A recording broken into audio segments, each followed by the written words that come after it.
সকলকে স্বাগতম জানাইছো আৰু এই মুহূৰ্তত মণিপুৰৰ এটা খবৰ দিবলৈ আহিছো। মণিপুৰৰ প্ৰাক্তন মুখ্যমন্ত্ৰী ইববি সিঙক যি সিবিআইৰ জেৰা আছে সেয়া ইতিমধ্যে আৰম্ভ হৈছে। আমি এই টাইম 8ৰ দৰ্শকসকলক এই মুহূৰ্তত সেই গুৰুত্বপূৰ্ণ বাতৰিটো দিব ওলাইছো যে মণিপুৰৰ প্ৰাক্তন মুখ্যমন্ত্ৰী আক্ৰাম ইববি সিঙৰ সিবিআই জেৰা কৰা হৈ আছে। ৩৩২ কোটি টকাৰ আত্মসাৎ কৰাৰ অভিযোগ আছে প্ৰাক্তন মুখ্যমন্ত্ৰী ইববি সিঙৰ বিৰুদ্ধে।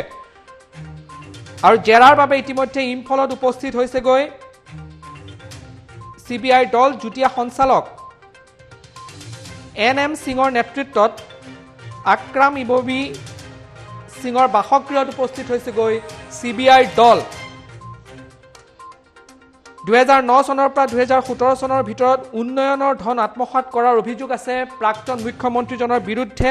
বিজেপি চৰকাৰৰ অনুৰোধত যোৱা ২০ নৱেম্বৰত সিবিআই উক্ত গোচৰটো ৰুজু কৰিছিল। আৰু ৰাজনৈতিক অস্থিৰতাৰ মাজত এতিয়া প্ৰাক্তন মুখ্যমন্ত্ৰী ইববি সিঙক সিবিআই জেৰা আৰম্ভ হৈছে। তেওঁৰ মণিপুৰৰ বাসগৃহত গৈ সিবিআইৰ দল গৈ উপস্থিত হৈছেগৈ, য'ত বিৰোধীৰ ফালৰ পৰা অভিযোগ উত্থাপন কৰি থকা হৈছে যে এতিয়া সংখ্যাগৰিষ্ঠতা নাই বিজেপি নেতৃত্বাধীন চৰকাৰখনৰ, আৰু ইতিমধ্যে কংগ্ৰেছৰ ফালৰ পৰাও চৰকাৰ গঠনৰ দাবী উত্থাপন কৰা হৈছেগৈ। তাৰ মাজতেই এই মুহূৰ্তত ৩৩২ কোটি টকাৰ এক কেলেংকাৰীৰ সন্দৰ্ভত প্ৰাক্তন মুখ্যমন্ত্ৰী আক্ৰাম ইববি সিঙৰ সিবিআই জেৰা ইতিমধ্যে ইম্ফলত আৰম্ভ হৈছে। আৰু এই ৰাজনৈতিক অস্থিৰতাৰ মাজত এই গোটেই প্ৰসংগত বৰ্তমান জেৰা আৰম্ভ হৈছে। আমি টাইম 8ৰ দৰ্শকসকলক জনাই আছো যে মণিপুৰত বৰ্তমান ৰাজনৈতিক অস্থিৰতা আছে, তাৰ মাজতে কিন্তু ৰাজ্যসভাৰ এখন আসন ইতিমধ্যে জিকি ভাৰতীয় জনতা পাৰ্টি গৈছে। তাৰ পিছতো কিন্তু এতিয়ালৈকে মণিপুৰ চৰকাৰ সুস্থিৰ হ'ব পৰা নাই। ইতিমধ্যে কেইবাটাও সহযোগী দলে NPPকে ধৰি সহযোগী দলে সমৰ্থন প্ৰত্যাহাৰ কৰিছে। তাৰ মাজত নতুন ঘটনা প্ৰক্ৰিয়া যে প্ৰাক্তন মুখ্যমন্ত্ৰীজনৰ ইববি সিঙৰ বিৰুদ্ধে সিবিআই জেৰা আৰম্ভ হৈছে। আমি এই মুহূৰ্তত মণিপুৰৰ পৰা সংযুক্ত হৈছোঁ কংগ্ৰেছৰ মুখপাত্ৰ নিংগম্বাম ভূপেন্দ্ৰ মেইতেই होते हमें संयुक्त होइसु। भूपेंद्र मेहते जी, पहले स्वागत है आपका टाइम 8 में। अभी आपके जो एक्स चीफ मिनिस्टर हैं उनके खिलाफ जो सीबीआई का जो एक उनका इन्वेस्टिगेशन है वो अभी शुरू हुआ है, आपका पहला रिएक्शन क्या है भूपेंद्र जी? हाँ जी, ये जो भारत सरकार के द्वारा जो सीबीआई ने जो अभी कर रहा है, ये जो सारे षड्यंत्र जो है ये एकदम क्लियर कट पॉलिटिकल वेंडेटा है। आप पहले देखिए कि जो हमारा पूर्व मुख्यमंत्री महोदय श्री आक्राम इबोबी सिंह जी जो है ये उम्र में 72 इयर्स के ऊपर है। तो इसको अभी कोविड-19 के द्वारा स्थापित किए जो स्टैंडर्ड ऑपरेटिंग प्रोसीजर SOP जो है, जो नेशनल डिजास्टर मैनेजमेंट एक्ट के अंतर्गत जो किया है, उसके बारे में देखा जाए तो ये जो 72 इयर्स के जो कोई भी हो, जो एल्डरली आदमी जो है वो इस प्रकार का मूवमेंट नहीं होना चाहिए। तो सीबीआई उसको समन करने के बजाय मैंने सुना है कि आज सीबीआई हमारा इबोबी सिंह जी के ऑफिशियल घर में गए हैं उसका स्टेटमेंट लेने के लिए। लेकिन जो भी हो, अभी इसका टाइमिंग देखिए। टाइमिंग ये है कि पहला इबोबी जी के घर में सीबीआई ने पहली बार रेड किया था। कब किया था? जब इबोबी जी और हमारे कांग्रेस के विधायक लोग जो है जो दिल्ली में AICC के सामने दिल्ली में ये प्रोटेस्ट कर रहा था सिटीजनशिप अमेंडमेंट बिल के बारे में। तो जब प्रोटेस्ट जो है वो ज्यादा बढ़ गए थे, वो भी हमारे इबोबी जी के नेतृत्व में, तो यहाँ इम्फाल में उसके घर में सीबीआई रेड किया था। अभी जो यहाँ हमने कांग्रेस लेड कोलिशन गवर्नमेंट जो है, जो सेकुलर प्रोग्रेसिव फ्रंट का जो एलाइज जो है, वो ये लोग हम राज्यपाल में भी गए और ये कहकर कि हम अभी सरकार के लिए क्लेम कर रहे हैं।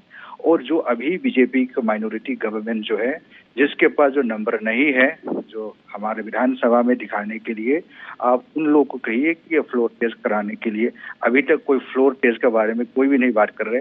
जो हमने मांगा था स्पेशल असेंबली के बारे में, उसके बाद भी उसी चीजें में भी सारे चूक हैं। तो अभी ये तो खुल्लम खुला हो गया कि जो भाजपा का जो षड्यंत्र जो है फ्लोर टेस्ट करने से बजाय इबोबी के घर में जाना और सीबीआई का इस्तेमाल करना और ईबोवी को प्रेशराइज करना, ये तो गणतांत्रिक व्यवहार में देखा जाए तो ये तो किसी प्रकार में गणतांत्रिक व्यवहार ही नहीं है। तो हम बहुत अफसोस है और ये कुछ सरप्राइजिंग चीज नहीं है। ये भाजपा का एक प्रकार का अपने नीति है कि जहां जहां उसको ये लगे कि वो शासन से वो अपने हाथ से शासन चले जाएंगे, वहीं पर ये इस प्रकार का प्रेशर थोप जाते हैं। लेकिन हम जो कांग्रेस का है और जो हमारे विधायक लोग जो है, हमारे एसपीए का पूरे मेंबर जो है, इकट्ठे होकर हम एक प्रकार के अभी जगह पर एक यूनाइटेडली हम रह रहे हैं। तो हमारी ये मांग है कि आप कम से कम स्पेशल असेंबली तो कराइए। तो ये निवेदन हमने राज्यपाल महोदय मैडम को वही उसको भी निवेदन किया था, रिक्वेस्ट किया था, और हमारे विधानसभा का सभापति महोदय जो हमारे स्पीकर साहब जो हैं उसको भी निवेदन किया था। अभी तक कोई पता नहीं है। तो ये भाजपा का षड्यंत्र जो है ये पूरे देश को सिर्फ मणिपुर को बाद ये पूरे देश में गणतंत्र जो है और हमारे देश भारत का संविधान जो है इन्होंने उल्लंघन किया है। हाँ, भूपेंद्र जी सवाल यहाँ पर ये उठता है कि अभी तो बीजेपी जो लेड गवर्नमेंट है वहां पर उसने राज्यसभा का एक सीट है वो जीत चुके हैं, और अभी डॉक्टर हिमंत विश्व शर्मा वहां पर 2 बार जा चुके हैं कि सरकार को किस तरह से बचाया जाए। एनपीपी के जो 4 विधायक हैं उनको अभी दिल्ली ले जाया जा रहा है, दिल्ली वो लोग पहुंच चुके हैं, और सरकार को बचाने के लिए जो प्रयास है भारतीय जनता पार्टी की ओर से वो पूरी तरह से किया जा रहा है।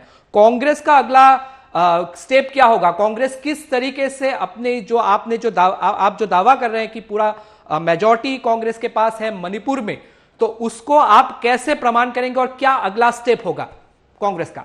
भूपेंद्र जी, ये जो राज्यसभा का जो इलेक्शन के बारे में आपने अभी कहा था, राज्यसभा का इलेक्शन और फ्लोर टेस्ट में एक प्रकार के नॉर्थ पोल और साउथ पोल के उतना अंतर है। जैसे कि राज्यसभा में जो कई लोग ने क्रॉस वोट किया है, तो उन प्रकार के क्रॉस जो हाउ ये फ्लोर क्रॉस हो जाएंगे, तो फ्लोर टेस्ट में तो सारे उसका वोट जो है वो वो इनवैलिड हो जाते हैं, और उसके साथ साथ जो मेंबर जो है वो फ्लोर क्लोज करेंगे, तो फिर उसमें डिस्क्वालिफिकेशन का केस हम लगाएंगे, और ये रूल पर है। तो अब मान लीजिए ये तो नहीं कह सकते हैं कि राज्यसभा में भाजपा के जो कैंडिडेट जो था वो उन्होंने जीत लिया, इसका मतलब थोड़ी है कि हमें फ्लोर टेस्ट नहीं करना चाहिए। फ्लोर टेस्ट करना एक अलग रूल में है, और जो हमारा राज्यसभा का जो इलेक्शन जो करना था वो किया था वो एक प्रकार के रूल में है। तो ये दोनों चीज जो है अलग अलग है। और अभी आप जो कह रहे हैं वो जो 4 विधायक जो है हमारा एनपीपी एलआई का जो है वो जो कहाँ जा रहे हैं, वो किस से मिल रहे हैं, उसे कोई लेना देना नहीं है। लेकिन बात ये है कि एनपीपी के जो नेता लोग ने, विधायक के लोग ने इकट्ठे करके कंबाइंड प्रेस कॉन्फ्रेंस में 2-3 दिन पहले और परसों यानी 2 दिन पहले और उसके पहले भी जो पब्लिक स्टेट में रखा है, और अभी भी एनपीपी की तरफ से ये नहीं कहा गया कि एसपीएफ छोड़कर चले गए। तो ये अपने ये तो उनका इंटरनल मैटर है, वो किसे बात करे और किसे ना बात करे, हमें कौन होता है इसको कहने वाले। आप उसे बात कीजिए, आप उसे बात ना कीजिए। लेकिन फिलहाल बात ये है कि हमारे पास सारे नंबर है, हमारे पास नंबर जो है उसको दिखाने के लिए हमने राज्यपाल महोदय और स्पीकर सभापति महोदय को निवेदन की है, कम से कम स्पेशल असेंबली सेशन बुलाइए, और वहीं पर on the floor of the house पर हम दिखाएंगे कि हमारे पास नंबर है, और ये जो भाजपा का अभी का माइनॉरिटी गवर्नमेंट जो है, सरकार जो है, इसके पास नंबर नहीं है सरकार चलाने का। इसलिए हमने मांग किया था स्पेशल असेंबली के लिए। अभी तक उसके बारे में सब।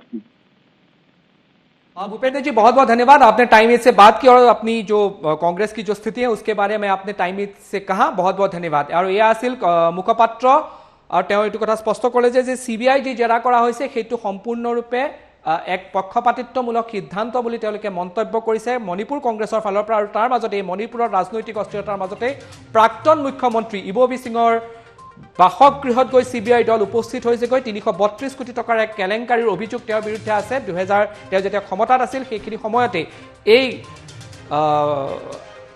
ধনৰ আত্মসাতৰ গুৰুতৰ অভিযোগ ইববি সিঙৰ বিৰুদ্ধে আছে, আৰু তাকে লৈ পেলাই CBI টিম ইতিমধ্যে তেওঁ ইববি সিঙক জেৰা কৰিবৰ বাবে মণিপুৰত থকা বাসগৃহত উপস্থিত হৈছেগৈ আৰু ৰাজনৈতিক ষড়যন্ত্ৰ এয়া আখ্যা কংগ্ৰেছৰ ফালৰ পৰা আৰু তাৰ লগতে স্পষ্ট কথা যে কংগ্ৰেছে যি দাবী কৰিছিলে সেই দাবী অনুসৰি বিধানসভাৰ স্পেচিয়েল সেশন আহ্বান জনাই বিশেষ অধিৱেশন আহ্বান জনাই সংখ্যাগৰিষ্ঠতা প্ৰমাণৰ ক্ষেত্ৰত পুনৰবাৰ কংগ্ৰেছৰ ফালৰ পৰা জনোৱা হৈছে আৰু এই মুহূৰ্তৰ সেই গুৰুত্বপূৰ্ণ খবৰটো টাইমবিটৰ দৰ্শকসকলক জনাইছো যে মণিপুৰৰ প্ৰাক্তন মুখ্যমন্ত্ৰী আক্ৰাম ইববি সিঙৰ মণিপুৰস্থিত বাসগৃহত বৰ্তমান CBI টিম গৈ উপস্থিত হৈছেগৈ আৰু 332 কোটি টকাৰ এক কেলেংকাৰী বা আত্মসাতৰ যি গুৰুতৰ অভিযোগ আছিল তাৰ সন্দৰ্ভত খুটপুছ আৰম্ভ কৰা হৈছে আক্ৰাম ইববি সিং মণিপুৰৰ প্ৰাক্তন মুখ্যমন্ত্ৰীৰ বিৰুদ্ধে